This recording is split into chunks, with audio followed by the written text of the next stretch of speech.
Există un moment în care observi ceva simplu, dar decisiv. Nu doar gândești, ci vezi că gândești. Această mișcare fină schimbă mai mult din viața ta decât ai crede. E o întoarcere abia sesizabilă și tocmai de aceea trece adesea neobservată. Totuși, de aici începe orice limpezire. În clipa în care nu mai alergi după gând, ci îți dai seama că gândirea se întâmplă. Nu e un truc special și nici acrobație spirituală. E doar o schimbare de perspectivă. Dar în acel moment apare cineva de care uitasești, cel care observă. Și când intri în spațiul acestui observator, nu orice gând mai devine lege, nu orice propoziție interioară mai devine sentință. Gândul devine un eveniment în conștiință, nu o etichetă lipită pe pieptul tău. Eckhart Tolle are o imagine simplă și adevărată. Gândurile sunt nori, iar tu ești cerul. Norul nu e rău, nu e vinovat, nu e dușman. Norul e vreme. Vine, pleacă, se adună, se risipește, uneori acoperă, alteori se deschide. Cerul rămâne cer. Când te recunoști ca cer, nu te mai sperie norul. Și nici nu te agăți de ideea că cerul trebuie să fie mereu albastru. Înțelegi că schimbarea se petrece la suprafață. A slăbi identificarea nu înseamnă să nu mai gândești, să nu mai simți sau să nu mai reacționezi. Înseamnă să-ți amintești. Nu ești închis în ceea ce gândești sau simți acum. Există un spațiu mai larg în care toate acestea se întâmplă. Dacă privim sincer natura gândirii, observăm repede o înclinație. Mintea caută adesea negativul. Din motive evolutive, alarma pericolului e mai zgomotoasă decât liniștea siguranței. În aceeași zi, 3 cuvinte frumoase se estompează repede, iar o remarcă prost spusă poate să se învârtă în cap ore întregi. Această înclinație spre negativ nu e vina ta. Așa e cablat sistemul nervos ca să te protejeze. Problema începe când confundăm această înclinație cu adevărul. Când credem că intensitatea unui gând este egală cu adevărul lui. De aici se naște ruminația. Același cerc, aceeași melodie, cu speranța că a 101-a repetare va rezolva ce primele 100 n-au rezolvat. Ruminația este felul minții de a simți că are control. Doar că acel control e o iluzie, iar tensiunea rămâne.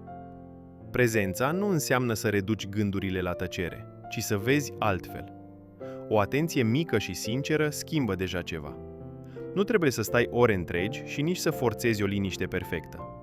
E suficient să observi momentul în care capul începe să povestească despre realitate și tu iei povestea drept realitate. E suficient să vezi. Acum îmi derulez iar ieri și încerc să rescriu o frază care deja a fost spusă. Acum îmi fabric mâine și alerg prin cel mai rău scenariu. Acum se aliniază criticul interior cu propoziții gata făcute. De ce ești așa? Iar ai stricat. Altora le iese, ție de ce nu? Observarea nu e magie, dar e prima poartă. În clipa în care vezi ce se întâmplă, gândul nu te mai conduce 100% și nici tu nu mai ești împins 100% de el. Apare un spațiu între două sunete, între două reacții, între două propoziții. În acest spațiu mic, încape alegerea. Permite-mi o scurtă recomandare. Calea prezenței conștiente poate fi susținută prin îngrijirea corpului cu produse organice. La LifeCare poți primi o reducere de 5% prin linkul din descriere sau codul QR.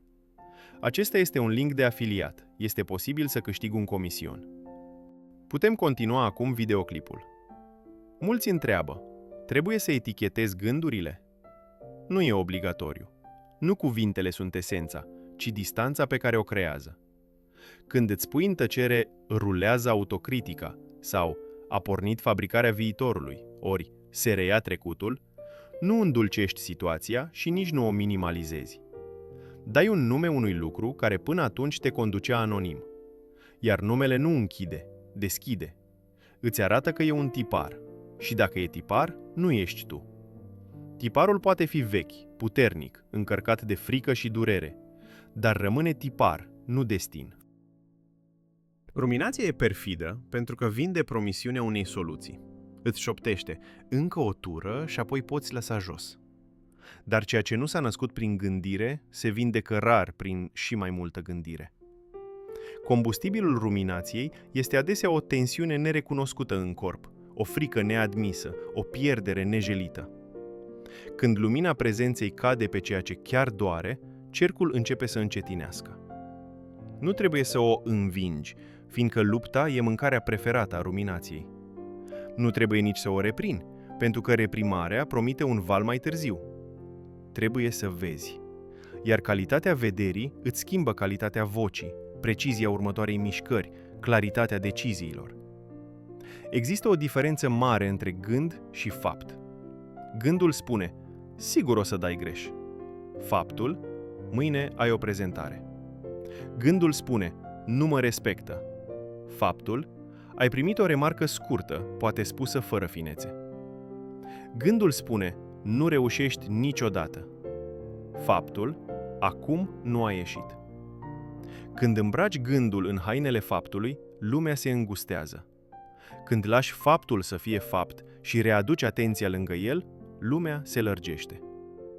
Lărgirea nu înseamnă că totul devine ușor. Înseamnă că între mișcări apare mai mult aer. Strânsoarea grabei se înmoaie. Și următorul cuvânt, următorul pas, vin cu mai puțin zgomot și mai mult esențial. Și ritmul dialogului interior te spune multe. Ruminația e rapidă, densă, circulară, ca o placă sărită care se blochează pe același sunet. Prezența e mai lentă, mai spațioasă, mai precisă.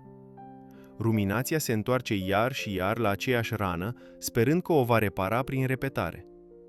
Prezența vede întregul tablou, observă limita și o respectă. Nu fuge de responsabilitate, dar nici nu o transformă în idol. Nu produce mișcări inutile și nu ocolește mișcările esențiale. Alan Watts numea această ușurință joc cu realitatea. Nu superficialitate, ci încrederea că viața te ține. Nu contează, ci nu e nevoie să strângi totul cu încordare. În viața de zi cu zi, această calitate apare exact acolo unde trăim cel mai automat. După un e-mail tăios, mintea începe să scrie actul de acuzare. Prezența întreabă, care sunt faptele, care e povestea și ce ajută cu adevărat acum? Într-o trezire nocturnă, gândul deschide lista de datorii, greșeli, frici. Prezența amintește, noaptea nu e momentul să semnezi contracte cu ziua de mâine. Există dimineață, există lumină, există timp real pentru pași reali. În mijlocul unui conflict, gândul caută imediat categorii. Cine e vinovat? Cine e victimă? Cine are ultimul cuvânt? Prezența pune o întrebare mai simplă. Ce se întâmplă aici, de fapt? Și care e următoarea propoziție corectă pe care o pot spune? Ego-ul confundă adesea fermitatea cu duritatea și claritatea cu zgomotul. Prezența vorbește alt limbaj. Propoziția curată pornește din liniște, de aceea e mai exactă. Nu e moale, nu e neputincioasă. E ca un instrument bine acordat. Nu trebuie suflat prea tare ca să ajungă la urechea celuilalt. Limita asta e importantă pentru mine și nu înțeapă. Acum nu pot decide bine, revin mâine și nu fuge. Aș vrea să înțeleg ce e important pentru tine aici și nu își abandonează propriul simț al adevărului. Mintea oscilează între două extreme. Să am dreptate cu orice preț sau să fie pace cu orice preț.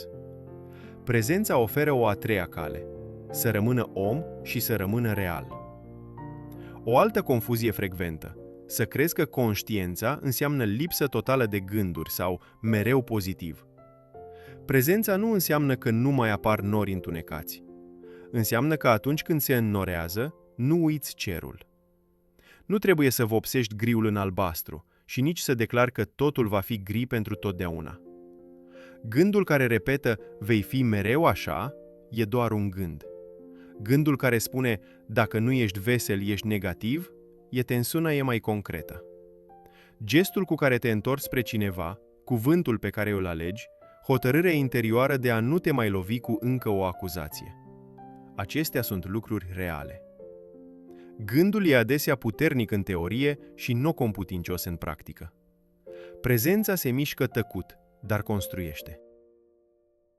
Merită să observi și că gândurile recurente se leagă de câteva teme repetitive, o față, o privire, o propoziție, un scenariu.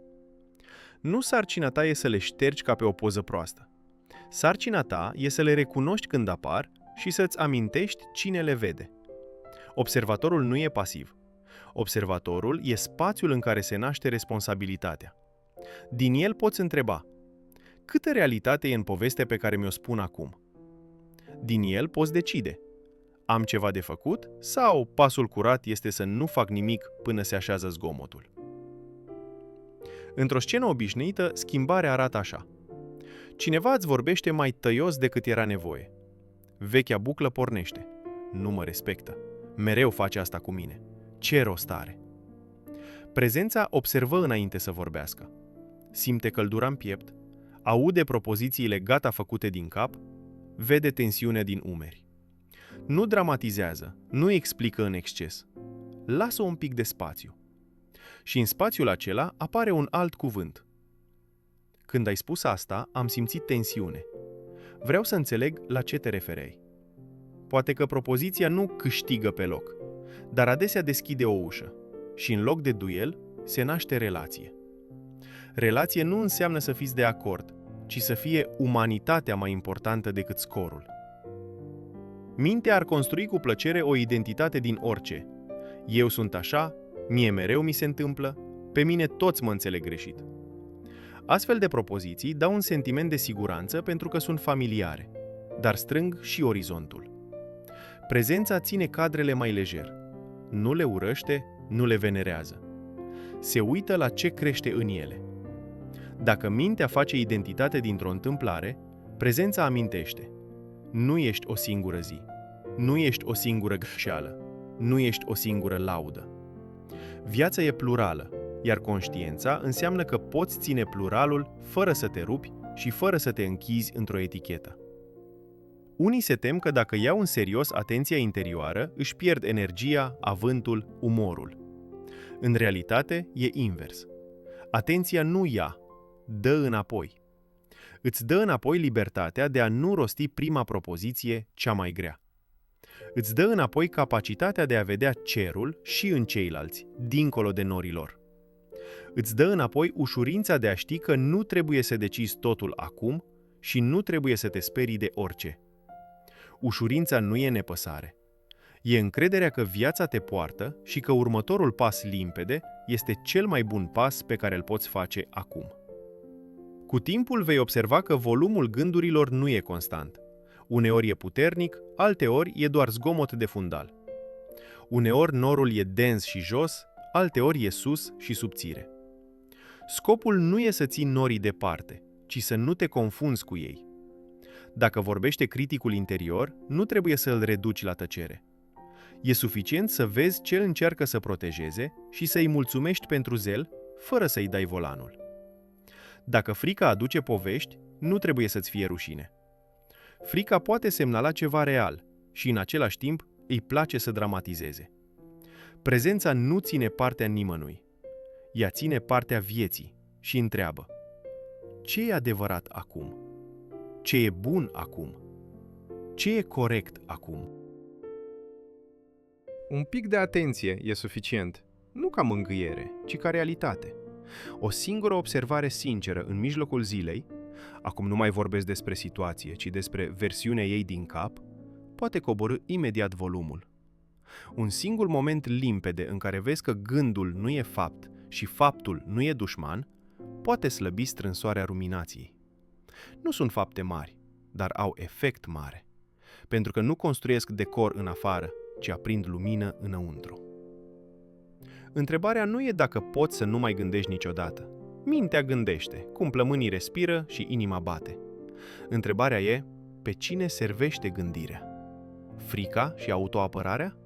Sau întoarcerea spre realitate și pasul curat? Cine învață să își observe mintea nu se închide într-o cușcă de sticlă. Dimpotrivă, deschide o fereastră prin care intră mai mult aer. Aceleași lucruri din cameră primesc altă lumină. Aceleași situații se văd în altă culoare. Aceleași cuvinte se rostesc cu alt ton. Data viitoare când simți că gândul a venit prea aproape, amintește-ți imaginea, nor și cer. Norul nu trebuie să promită că nu mai vine. Cerul nu trebuie să promită că va fi mereu senin. E suficient ca fiecare să își urmeze natura. Norul vine și pleacă. Cerul rămâne. Tu ești cerul. Și dacă uiți, e suficient să îți amintești, nu prin jurăminte mari, ci prin acel gest interior tăcut. Acum gândesc. Iar cel care observă respiră deja mai liber. La final, poate nu-ți va rămâne o definiție, ci o stare. Un spațiu mai larg care nu cere permisiune, aplauze sau justificări. Un fel de liniște care nu e goală, ci plină de viață. Din ea devine mai simplu să spui nu la ce te rănește și da la ce e viu. Din ea nu mai trebuie să crezi că propoziția cea mai dură e și cea mai puternică. Din ea revine umorul, pentru că nu mai iei fiecare cuvânt mortal de serios. Din ea se adâncește și relația, pentru că poți vedea cerul și dincolo de norii celuilalt. Dacă iei cu tine o singură propoziție, să fie aceasta. Nu crede tot ce gândești. Privește-ți mintea ca pe cer. Lasă norii să vină și să plece. E suficient un pic de lumină și se vede deja încotro e următorul cuvânt curat, următorul pas curat. Iar dacă azi, pe parcurs, uiți, nu te pedepsi. Prezența nu e examen, e întoarcerea acasă. Și drumul spre acasă începe mereu acum. Dacă ai considerat util acest videoclip, apasă pe butonul de like și abonează-te la canal. Iar apoi, nu uita să vizitezi produsele cu reducere folosind codul QR sau linkul din descriere.